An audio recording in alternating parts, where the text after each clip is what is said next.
Welcome to Satya kitchen. ఈరోజు నేను కాకరకాయ ఉల్లికారం తయారు చేయబోతున్నాను. అన్నం, చపాతీ, రోటీలకు సూపర్గా ఉంటుంది. ఎంతో రుచికరమైనటువంటి ఈ కాకరకాయ ఉల్లికారాన్ని ఎలా తయారు చేసుకోవాలో ఇప్పుడు చూద్దాం.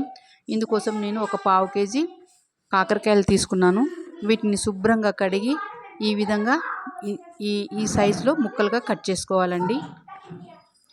అన్నిటినీ ఇలా కట్ చేసుకున్న తర్వాత లోపల విత్తనాలన్నిటిని కూడా తీసివేయాలి. ముదిరిన గింజలన్నీ కూడా ఈ విధంగా అన్నీ తీసి పెట్టుకోవాలి. చూడండి, నేను అన్నీ ఈ విధంగా తయారు చేసి పెట్టుకున్నాను. ఇప్పుడు వీటిని ఒక సైడ్కి పెట్టుకుందాం. ఒక ప్యాన్ తీసుకొని అందులో 2 టేబుల్ స్పూన్ల మినపప్పు, శనగపప్పు, అలాగే 1 స్పూన్ జీలకర్ర, 1 స్పూన్ ధనియాలు ఇవి వేసి బాగా దోరగా వేయించుకోవాలి. ఏమాత్రం చేదు ఉండదండి. చాలా టేస్ట్గా ఉంటుంది. తినే కొద్దీ తినాలనిపిస్తుంది. పప్పులన్నీ కూడా బాగా దూరగా వేగిన తర్వాత ఒక ప్లేట్లోకి ట్రాన్స్ఫర్ చేసుకోవాలి. వీటిని చల్లార్చుకుందాం. అదే ప్యాన్లో 2 టేబుల్ స్పూన్ల ఆయిల్ వేసుకోవాలి. 2 మీడియం సైజు ఉల్లిపాయలను కట్ చేసుకొని ఈ విధంగా వేసుకోవాలి. ఆనియన్స్ మరి ఎర్రగా వేగాల్సిన పని లేదు, సాఫ్ట్గా వేగితే సరిపోతుంది. ఫ్రెండ్స్, మొదటిసారి మీరు ఈ ఛానల్ని చూస్తున్నట్లయితే ప్లీజ్ సబ్స్క్రైబ్ చేసుకోండి. అలాగే చిన్న నిమ్మకాయ సైజ్ అంత చింతపండు, ఒక 5-6 ఎల్లిపాయలు వేసుకోవాలి. వీటిని కూడా వేయించుకోవాలి. చింతపండు మీ పులుపు తగ్గట్టు తీసుకోండి. వీటిని కూడా ఒక ప్లేట్లోకి ట్రాన్స్ఫర్ చేసుకొని చల్లార్చుకోవాలి.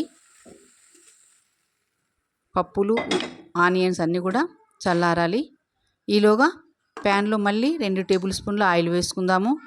కాస్త ఆయిల్ ఎక్కువనే పడుతుందండి ఉల్లికారానికి. ఇప్పుడు మనం కట్ చేసుకున్నటువంటి కాకరకాయ ముక్కల్ని ఆయిల్లో వేసి దోరగా వేయించుకోవాలి. ఈ విధంగా కదుపుతూ వేయించుకోవాలి. ఇప్పుడు మూత పెట్టి కొద్దిసేపు ఉడికించుకుందాం. చూద్దాము. కాకరకాయలు ఈ విధంగా కలర్ మారితే సరిపోతుంది. మరీ ఎర్రగా ఉడకాల్సిన పని లేదు. ఇప్పుడు వీటన్నిటిని కూడా మనము ఒక ప్లేట్లోకి ట్రాన్స్ఫర్ చేసుకుందాము. చాలా బాగుంటుందండి ఈ ఉల్లికారము.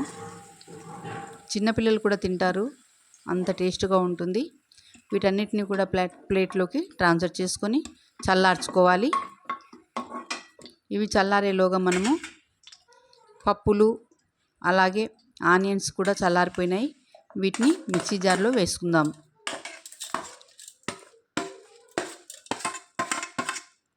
వీటిని కోర్సుగా గ్రైండ్ చేసుకుంటే సరిపోతుందండి. ఇప్పుడు రుచికి తగ్గ ఉప్పు వేసుకుందాం. అలాగే కారము, మీ టేస్ట్ తగ్గట్టు కారం తీసుకోండి. చిటికెడు పసుపు కూడా వేసుకుందాం. అలాగే కొత్తిమీర కాడలతో సహా నేను ఈ కొత్తిమీరని వేసుకుంటున్నాను. ఇప్పుడు మూత పెట్టి ఈ విధంగా కచ్చాపచ్చాగా గ్రైండ్ చేసుకోవాలి. ఇప్పుడు ఈ మిశ్రమాన్ని మనము కాకరకాయల్లో ఈ విధంగా స్టఫ్ చేసుకోవాలి. చూడండి, వీడియోలో చూపిస్తున్నట్టు స్టఫింగ్ చేసుకోవాలి. అన్ని కాకరకాయలని ఈ విధంగా స్టఫ్ చేసుకోవాలి. ఇప్పుడు వీటన్నిటిని కూడా ఒక సైడ్కి పెట్టుకుందాం. అదే ప్యాన్లో ఆయిల్ ఉంది కదండి, ఇంకొద్దిగా ఆయిల్ యాడ్ చేసుకుందాము. ఇప్పుడు స్టఫ్ చేసుకున్నటువంటి ఈ కాకరకాయ ముక్కల్ని కూడా ప్యాన్లో వేసుకోవాలి. మంటను లో ఫ్లేమ్లో పెట్టుకోవాలి. ఆల్రెడీ అన్నీ ఉడికిపోయినాయి కాకరకాయలు, ఉల్లికారం అంతా కూడా. జస్ట్ ఒక 5 నిమిషాలు మగ్గితే సరిపోతుంది. సిమ్లో పెట్టి మగ్గించుకోవాలి. మెల్లగా ఈ విధంగా కదుపుకోవాలి. ఇప్పుడు మిగిలినటువంటి ఈ ఉల్లికారాన్ని కూడా కాకరకాయల్లో వేసుకుందాము. ఇది ఒక 4-5 రోజులు నిల్వ ఉంటుందండి. ఈ ఉల్లికారాన్ని కూడా బాగా ముక్కలకి పట్టేటట్లు కలుపుకుందాము.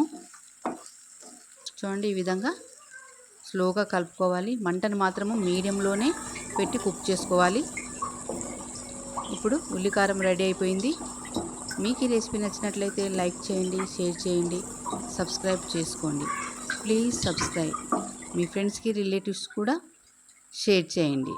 Thank you for watching.